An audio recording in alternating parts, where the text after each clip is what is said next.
Hello, I'm Sheryl McCarthy of the City University of New York. Welcome to One to One. Each week, we address issues of timely and timeless concern with newsmakers and the journalists who report on them, with artists, writers, scientists, educators, social scientists, activists, government leaders. We speak with each one to one. On April 19, 1989, 28-year-old Tricia Miley, a young white investment banker, went for her usual late evening run in Central Park. She was attacked, brutally beaten, raped, and left to die. It was a difficult period in the city's history, marked by high crime, high racial tension, and urban flight. Within days, 5 Black and Latino teenagers were arrested and charged with the crime, their fates seemingly sealed no matter what the evidence against them or the lack of it. I'm continuing my conversation with writer Sarah Burns that we started last week about the facts surrounding that awful crime and its aftermath, and about how the justice system failed both the victim and those teenage boys and their families. The Central Park Five, the untold story behind one of New York's most infamous crimes, has just been published in paperback by the Vintage Books division of Random House. Welcome. Thanks for having me. So, the case against these 5 young teenagers, boys, because they're all under 18, goes to trial. Did they get an adequate defense, in your view? For the most part, I don't think they did. The lawyers, they each had different defense lawyers who were sort of a mixed bunch, and they weren't really working together. There were 2 separate trials, 3 were tried together, and then the other 2, and each one kind of handled the case a little bit differently, and they didn't have a really coherent sort of alternative theory of the case or version of events. Some of the lawyers, I think, were inexperienced in this type of work, and so were in over their heads a bit. One, Antron McCrae's attorney, Michael Joseph, had some experience and I think really did the best that he could, but to no avail. And I'm not sure that even great lawyers could have saved them at that point. Jumping ahead, after the convictions were vacated 13 years later, it's interesting that there was no fallout for Linda Fairstein, who was the head of the sex crimes unit of the Manhattan D's office, or for Elizabeth Lederer, the ADA, the assistant district attorney who prosecuted the case. Why do you think that was? It's an interesting part of the story because when Reyes confesses and there's this reinvestigation by the district attorney's office that determines that they didn't do it and that agrees that the conviction should be vacated, you also get this other version of that story. Again, there's this sort of competing narratives, and the NYPD commissions their own study to be done of essentially whether they had done anything wrong, whether the NYPD had done anything wrong. And their study, which was done by a couple of lawyers, but who certainly had connections to the police department, found, of course, that they hadn't done anything wrong and sort of worked backwards from there, I think, to create some new theory of the case. And it was basically that the boys did it first and then Reyes came along and raped her again? Exactly. I mean, they sort of acknowledged that it was possible that it had happened where they didn't do it, but really it didn't seem likely to them, and so they sort of went forward with this theory where they had worked together or the boys had come first and then Reyes. And so that was in the air. Linda Fairstein spoke to the press at that time suggesting that she believed more in that version of events, that they had, while we now knew that Reyes had raped the jogger, that these kids had something to do with it and that she still believed that. And so that kind of doubt in their innocence was continued, and it showed up in the press even then. I mean, as they covered, it was a much smaller story, but as they covered this case then, that was put out there. And there are people to this day who believe that they did it. Certainly, absolutely. And so I think that helped. That was a kind of layer of protection where some of those people who made that argument could fall back on this. Well, we don't know that they didn't do it. In fact, I believe that they did have something to do with it. Now, the juries, I mean, were very racially diverse in both of the cases. So you have 2 trials. In which the 5 defendants are all convicted of some kind of involvement in the attack on the jogger. Antron McCrae, Yusef Salaam, Raymond Santana in the first trial, each got 3 to 10 years for rape, assault on Miley, and for the robbery of John Laughlin, one of the people who was in the park. And then in the second trial, Kevin Richardson got 3 to 10 years, and Corey Wise who was the oldest, and the one who had mental disabilities, right, got 5 to 15 years because he was 16 at the time of the crime, and so he was eligible for a longer sentence. All of the boys served their full sentences. None was ever granted parole, partly because none of them would ever admit to having committed a crime that they knew they hadn't done. I once sort of calculated that between them they spent more than 40 years in prison.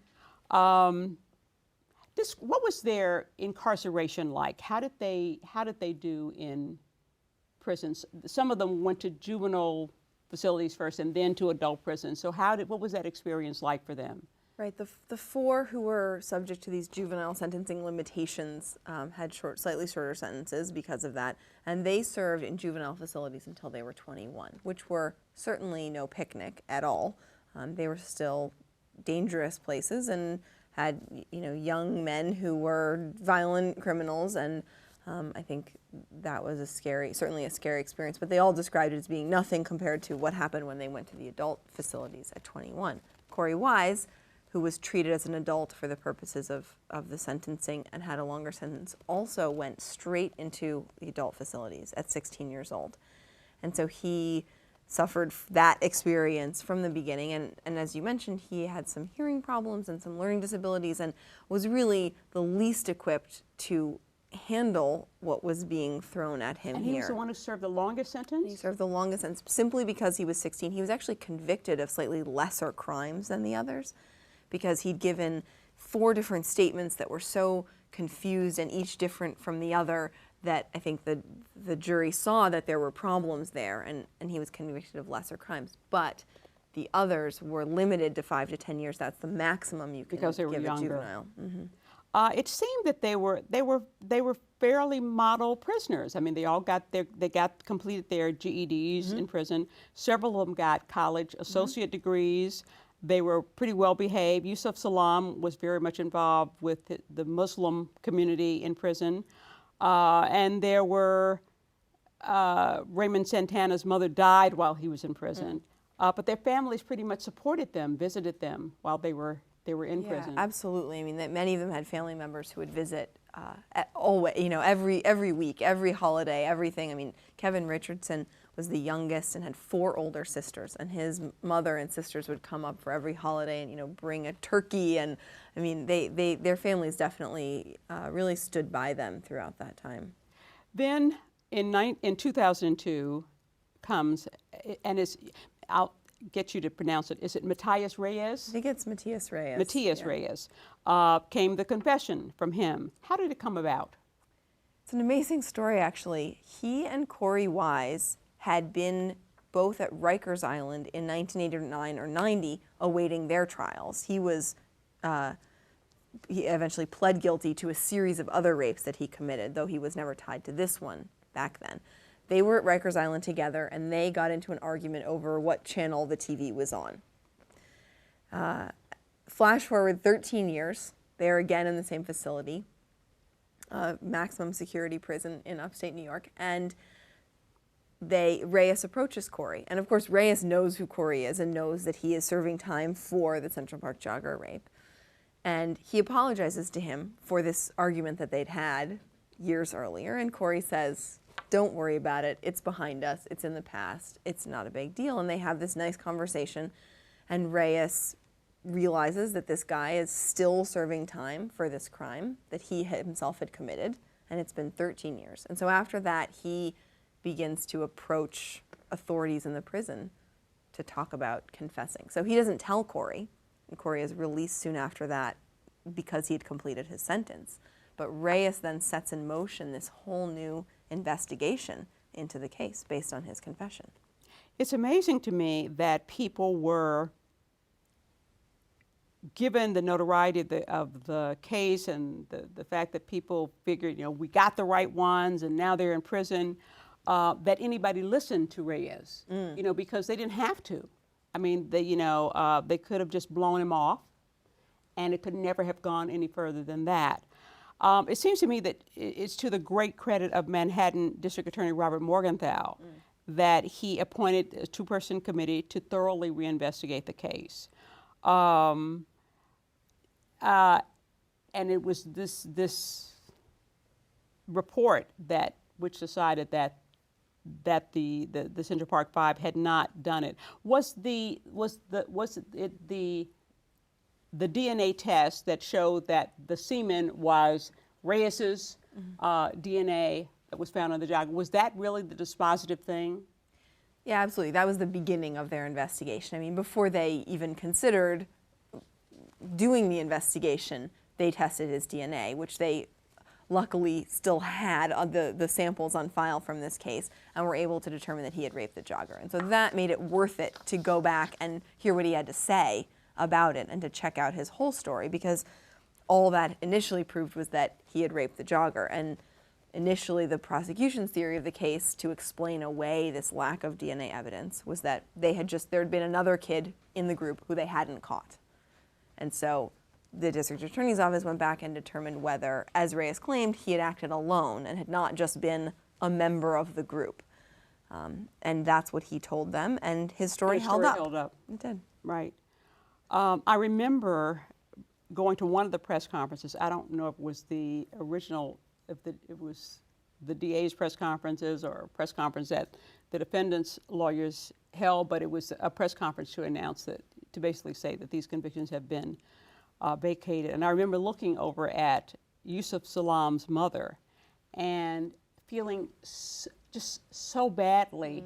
I mean, happy that the kids had been vindicated, but just also as having been a member of the press who had accepted the narrative, accepted the conviction, just not knowing, wanting to say something to her, but not knowing what to say.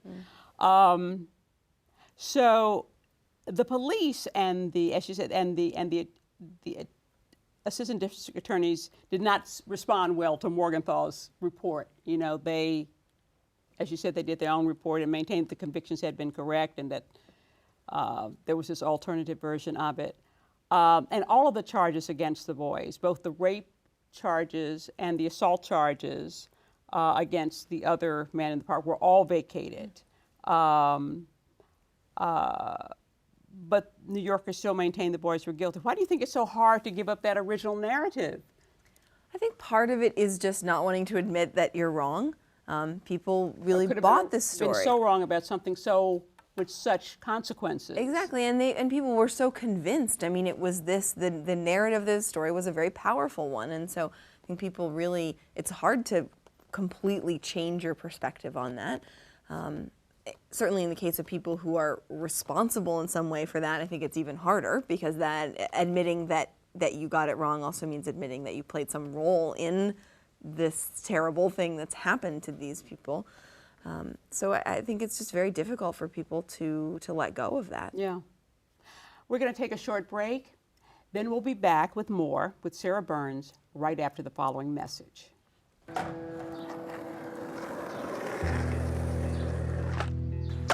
Well, I first started skating with my friend. He had an extra board, and then he just gave it to me, and I've been skating ever since. Well, when I don't land a trick and I have my mind set on something and I'm not getting what I want, I just keep going for it until I get it right.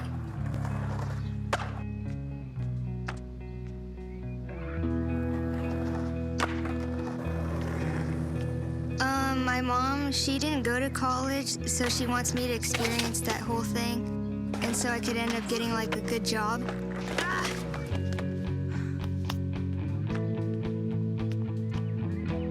I think to get into college, I'll have to be determined, just like when I want to get a new trick, and skating's helped me realize I've got what it takes.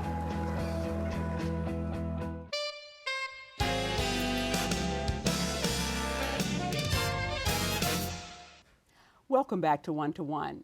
I'm Sheryl McCarthy of the City University of New York, and this is the second part of my conversation with Sarah Burns, author of the Central Park Five, the untold story behind one of New York City's most infamous crimes. It's just been published in paperback by the Vintage Books division of Random House. Sarah, how have the Central Park Five fared since their release from prison? How are they doing? Well, I think it's been very difficult for them. When they were initially released, they were still under the this story. I mean, they were registered sex offenders. They couldn't get jobs. I mean, their record was still following them around. It wasn't until the convictions were vacated that things became somewhat easier. So those for records them. get expunged? It's as if they were never on trial in the first place. But now they lost so many years of their lives, years when they would have been going to school and getting jobs and sort of working on careers maybe. And so I think though they did all continue their educations while they were in prison, got GEDs and in some cases college degrees. So I think things have been somewhat easier since the convictions were vacated, but still I think you can't erase the scars of what happened to them. They were separated from their families, and it's been very difficult. They're having varying degrees of success, I think, in terms of their careers and their lives, but some of them are married and have families and children, and they work, and they are, I think, all doing their best to sort of get settled. Now, still. the one who had now, was it Santana who went back to prison, who had the hardest time, who had other encounters with the justice system, criminal justice system? When he got out as a registered sex offender, he was unable to find work. He applied for many jobs and could never get one. And in, I think, frustration at that and sort of desperation, he turned to selling drugs. And he was caught and sent back to prison for a much longer sentence because of his prior conviction. Sentence. And so when the convictions were vacated, he was actually serving that sentence. And because of this prior conviction making his sentence longer, they released him within a week because he never would have still been in prison for that relatively minor conviction, if not for the wrongful first conviction. The rape conviction. How many are still in New York, and where are the others? 4 of them still live in the city. And Antron McCray left not long after and lives a fairly private life away from the city, I think, trying to avoid really having to talk about or tell people his story. It's amazing to me that 4 of them would choose to stay here after all of that. What do you think has been the long-term fallout from the jogger case? I mean, either in a good way or a bad way? Well, I think the scary thing about it, I think, is that I believe something like this could happen again. And so I think that not enough has changed as it should when we realize that something like this has happened. What has actually changed? Do they now videotape all? No. No. There are some cities and states where they do videotape all custodial interrogations from the beginning, and that is the reform that is most often recommended as a way to prevent this type of false confession from happening, but they do not do it in New York City. My goodness. Wow.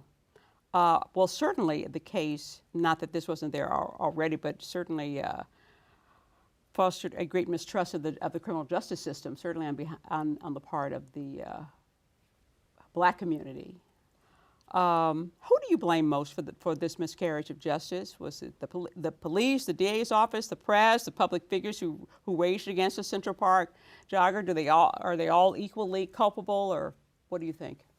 I think there are a lot of factors, and so all of those people and organizations that you mentioned, I think, have to take some of the blame for this. The defense attorneys as well. I mean, there are a lot of problems, but I think really ultimately the problems began with the police and prosecutors who made this decision about what they believed had happened and then stuck with it even as contradictory evidence came in, the DNA tests were negative, the statements, if you look at them, really make no sense, they get the facts wrong, they disagree with each other, and so I think there were plenty of opportunities for them to see the problems in the case, and they didn't. I have sometimes referred to the Central Park Five as being a modern-day version of the Scottsboro Boys, those young black men who were wrongly convicted of raping 2 white prostitutes on a train in Depression-era Alabama. Because the thing is, you would think that this kind of race-based injustice just doesn't happen in the 1980s, but then it did happen. It does, and I mean, there's some interesting similarities in those cases in the way that people responded to them. So, though they're different in that in the Scottsboro case, there was no rape. The women had invented this crime. Right. Whereas in this case, we have just the wrong people for the crime. But the way that the Scottsboro boys were described by the newspapers were using this animal language. You know, they were savage beasts. And the coverage of the Central Park jogger case is the same. You see the same kind of language, animal references. They were wilding, they were a wolf pack, they were savage. And you look at this coverage now and you think, this is 1989. I mean, you can't believe that people were using racist language like this. It's interesting. Still. You only get those kinds of animalistic terms when you're describing men of color. And also, you were saying that you're concerned that this kind of thing could, you know, the kind of thing that happened in the jogger case could happen again. And in fact, it sort of did. You know, I'm thinking about the Duke University rape case in 2006. Now, where the narrative was flipped, you know, because the narrative in that situation, this was the young, well, not young, but the black woman sort of stripper who was hired to dance at the fraternity party and claimed that she was raped by a number of these young boys. But there, the narrative was the black woman being raped again by the privileged white boys, just as it happened to black women in slavery times. So that was the narrative, and that the poor black woman and the privileged being taken advantage of by the privileged white boys, and that was the narrative that drove that particular case, and it went as far as they're being charged, except that the case began to fall apart before they could be brought to trial. So that's the scary thing, that not only could it happen again, but it did happen again. And the interesting thing about that case is that it fell apart much more quickly, and the prosecutor was disbarred and served jail time. And so the reaction to a kind of injustice like that in that case was very different than in this case. There was much more outrage at the fact that these white privileged kids had been wrongly accused. And dragged through the mud for almost a year. What have you learned about your own perceptions as a result of researching and writing the book? That's a good question. I think that I've come to be more aware of how these perceptions, these prejudices are so deeply ingrained. They come from everywhere, and it's hard to avoid them sometimes. I mean, I think it's something where you have to try to confront your own sort of deeply held, it's not even beliefs, because it's much more subconscious than that, and that these prejudices are everywhere, and I think that they come from such a long history that they're sort of deeply ingrained in our culture and our society, and that it's all the more important that we do what we can to talk about them and face them and try to make changes in all of us, and myself included. You and your father, who is Ken Burns, by the way, the documentarian, are working on a documentary about the Central Park Five. How's the documentary going to be different from the book? Well, we're telling the same story, but the medium itself obviously is very different. We're able to use photographs and visual materials and music in a way that obviously the book does not include. We've also interviewed the Central Park Five, and so they are able to tell their own stories in a different way than I tell them in the book. And so I think it gives you a slightly different perspective, though it's ultimately comes to the same conclusion and tells the same story. Do you think that there are any, and I've sort of asked this question, but do you think that there are any lessons that the Central Park Five case holds for us that we should have learned, whether we learn them or not? Well, I think that there were a number of failures in this case. I mean, we talked about the police and prosecutors, the press sort of, I think, failing to apply an appropriate degree of journalistic skepticism to this story that I hope we can learn from. The fact that false confessions happen, which we now, I think, understand a little bit better in this era of DNA testing that allows us to go back and figure out where we got things wrong. But I think that these underlying assumptions and prejudices are still there. And so, you know, in the Trayvon Martin case, you get this, you know, this black teenager who is seen as suspicious by George Zimmerman, right? He says he's suspicious, he's up to no good, for no reason other than the fact that he is a black teenager. Right. And so we have to confront the fact that this problem, which goes back centuries in our history, is still there. And still has terrible consequences, in this particular case, fatal ones. So, well, it was certainly an interesting book, and I'm sure we can all look forward to the documentary, which is going to be featured at the Cannes Film Festival, which is very exciting. Congratulations on that. Thank you. We're out of time. I want to thank Sarah Burns for joining me for not one, but two shows, The Central Park Five, the untold story behind one of New York City's most infamous crimes, has just been published in paperback by the Vintage Books Division of Random House. Look for the documentary she's producing about the case with her father, Ken Burns. For the City University of New York and 1 to 1, I'm Sheryl McCarthy.